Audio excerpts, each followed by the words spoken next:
As you can see behind me, everybody, the credits are rolling, which means I just wrapped up my first playthrough of The Outer Worlds, which I think was the only Obsidian Entertainment game I'd never actually played all the way through. When this came out, I was busy with stuff and didn't get a chance to play it. I dropped in a little bit last year in between major releases just to check it out, but didn't have time until this month to actually sit down and do a playthrough. So that's what we have just done over the past few days. I did not do a completionist journey. I never do when I play games through for the first time because I like to come back and do multiple playthroughs as often as I can. I realized there are a bunch of DLC and a bunch of different variants, so there's a lot of different outcomes that you can get for the Outer Worlds. Mostly I wanted to actually complete the main storyline so that I have an understanding of what's going on with the world lore as we head into the Outer Worlds 2, which is coming out later this year. We don't know when yet, but it is coming out later. So, without further ado, let's give my final review on the Outer Worlds 2, because, yeah. So obviously I'm late to the party here. This game came out quite a few years ago. It's interesting, too, because I played Avowed before I played Outer Worlds 2, and so it was really interesting to be able to see the influence that this game had on not only the development of Grounded, but also the development of Avowed. So I think some of my first entries with Obsidian are, obviously going back to the old like KOTOR and Neverwinter Nights days, but I always loved the Pillars of Eternity games. I've played those multiple times over the years. I've enjoyed Grounded. Somehow I missed this along the way. Like I said, I think it was just because I was busy with lots of other stuff. Definitely get like a, there's a little bit of a Fallout vibe here, but I would also argue there's a massive Firefly influence here. You've got a ship, you've got quirky humor, you've got Pavari, who definitely shiny.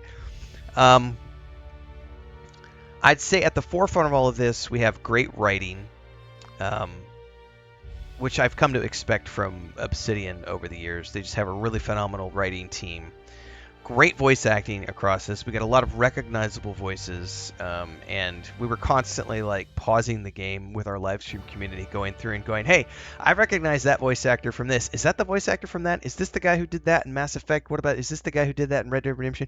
Oh, that's the girl who did, the Horizon Forbidden games. So like an amazing voice talent, lots of great writing. The gameplay, having come from having just played Avowed recently, this kind of feels like a little bit of a step back in terms of gameplay, but you also have to think that this game is this came out in 2019? I don't really know the exact release time, but this is like 6 or 7 years old at this point. So it was really cool to see some of the influences that Obsidian pulled from when they were making Avowed, because there when I was playing Avowed, there were definitely little notes of like, oh, I could see Grounded in that part, and then because I had dabbled a little bit in this game last year, I was able to see a little bit of that, but it's a little bit different coming back and playing this game after I had just done a two full clears of Avowed. So had a great time. Definitely, because I did a condensed run of the main game, I was not trying to do a completionist journey. I literally went into this in between South of Midnight and Expedition 33 and said, I have a 2-week window of time to clear this game. And then Baldur's Gate 3 announced their patch 8, and I was like, you know what? I'm going to do a more condensed version of this game than I might have otherwise done, because I want to go do the patch 8 for Baldur's Gate 3, and I have a limited window of time to do things. Because we do have Expedition 33 and the Days Gone remaster coming up, and I'm doing a lot of Dune Awakening stuff right now with the special beta preview event that we're working on right now with Funcom. So I did a condensed run of this. I was not trying to do a completionist run. We finished the game with 2 companions that I did not unlock. I'm pretty sure one of them was that robot that was in the hangar. And then we did not finish all of the companion quests, and I left a lot of the side quests on the table. But mostly I would say I focused on, I definitely did Pravari's side quests because I really like Pravari, not Pravari. I've liked Pravari as a character. The Vicar was really cool.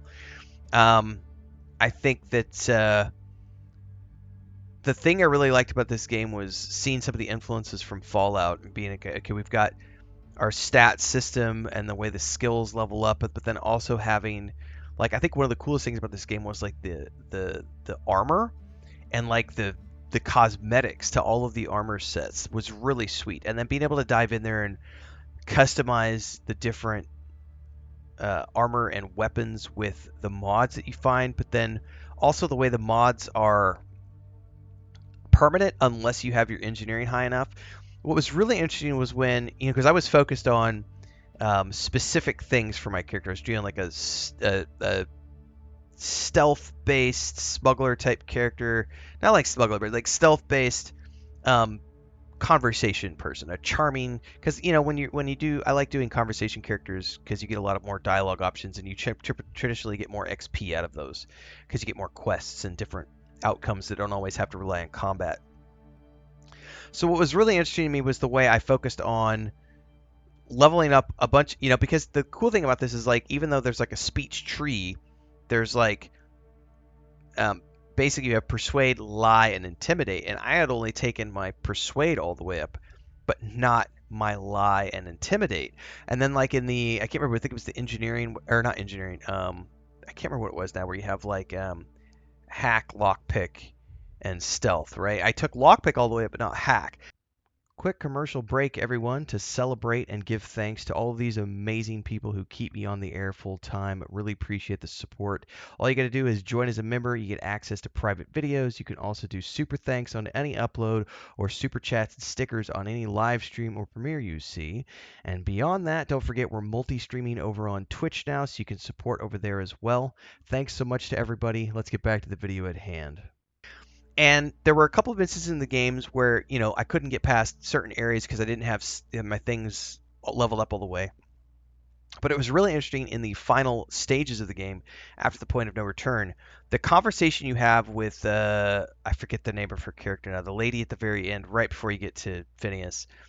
Um, you have the option to, like, avoid combat with her, and, like, the first skill check was a level 100 persuasion, and I had that, and I was like, sweet, I'm good to go. And then you get deeper into the conversation, it's like suddenly you start getting options of like, well, you have to have two different stats leveled up, like science and lie, or science and hacking, or hacking and persuade. And so I wasn't able to complete all of the speech checks down the way. But what really unlocked me, what it unlocked for me is the realization that, okay, so if you do a completionist version of this game, you're actually probably going to be able to pass all those skill checks, because if I understand things correctly, you can get to like level, I think someone said level 99. I'm going to go Google this really quick. What is max level in Outer Worlds? Yeah, max level is 99. So I only got to level 22, which goes to show you that there is a lot left on the table. And I'm assuming that level 99 means you're going through and doing all of the DLC and everything else. And I just played the Game Pass version of this just because it was available and I wanted to do a quick run through. What's really I'm keen on doing now, I don't have the time to do it, but I could see myself at some point dropping back and doing this, would be a full clear of all the content of the game, including the DLCs, getting all the companions and everything else. There's a lot of meat on this game. What was really interesting when I went and Googled it, and they were like, the main story can be completed in like 15 hours, or you could spend 60 plus hours if you're doing all the stories and DLCs and everything else. And I was like, that's a huge variant. But it also goes to show the brilliance of what Obsidian has built here. Much like with all of their other games, is you have so much variance that it inspires you to do more than one playthrough. So there's never a reason to just do one. There's, okay, I want to go through and do it 3 or 4 different times to see all of the different conversation options, find all the companions. Not all of them are going to be compatible with my character because of choices that they have and the influences they have and everything else. And then, of course, getting to the end of any Obsidian game, you're getting this huge wall of text and a dozen or so end screens, end panels that are going to vary dramatically based on the choices that you made. It was great watching that roll a few minutes ago and seeing everybody in chat go, oh my God, that was so different from my playthrough. Oh my God, I've never seen that panel before. And some of these people have 3, 4, 5 different playthroughs. So it just goes to show you how much variance is out there if you want to sink your teeth into this game and really enjoy it. So, I realize that I'm late to the party. There may be other people who are considering playing this game. If you've got the time, highly recommend it. Definitely do the Spacers Edition, like the Ultimate Edition with all the DLC and everything else. I played mine on the Xbox Series X. Had a great time. Would love to give it a full clear at some point if it presents itself, but in the meantime, we got lots of other stuff to do. So, like, subscribe, hit that bell icon so you never miss an update. Daily streams at 5 a.m. Central, and we'll be playing Outer Worlds 2 when it comes out later this year, so hopefully we'll see you for that. But in the meantime, I got to go prep for patch 8 of Baldur's Gate 3 and some other stuff. And we just celebrated, as of this recording, we just hit 50,000 subs on YouTube last night. So, thanks for making this a reality for me for the past 3 years of full-time content creation and streaming, and I'll see everybody in the next one. Stay safe and happy gaming, everybody.